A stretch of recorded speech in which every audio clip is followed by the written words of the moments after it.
জাতি এখনৰে সম্বৰ্ধনা আগবঢ়াইছে প্ৰাক্তন ছাত্ৰ ছাত্ৰীসকল তেওঁলোক হ'ল মই এই স্কুলখনৰ এটাই কথা ক'ম যে সকলো ছাত্ৰ ছাত্ৰী ভাল হ'ব লাগিব আৰু মই এই স্কুলখনত বহুত ত্যাগ কষ্ট কৰি যিখিনি কৰিলোঁ বাকী শিক্ষকসকলে যাতে এইখিনি কৰে আৰু মই সদায় স্কুলখনত সঠিক সময়ত আহিছিলোঁ আৰু এইখিনি সময়ত অহাৰ কাৰণে যদি কোনোবা শিক্ষকে মই কিবা কোৱাৰ কাৰণে বেয়া পাইছিল তেওঁলোকে মোক ক্ষমা কৰি দিব।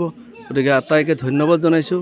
এই স্কুলখনৰ মই উন্নতি কামনা কৰিছোঁ আৰু ছাত্ৰ ছাত্ৰীসকলে যাতে উচিত শিক্ষা পায় সেইকাৰণে মই সকলো শিক্ষকসকলক অনুৰোধ জনাইছোঁ। মই তেওঁলোকক এটাই ক'ম, তেওঁলোকে ভাল মানুহ হওক।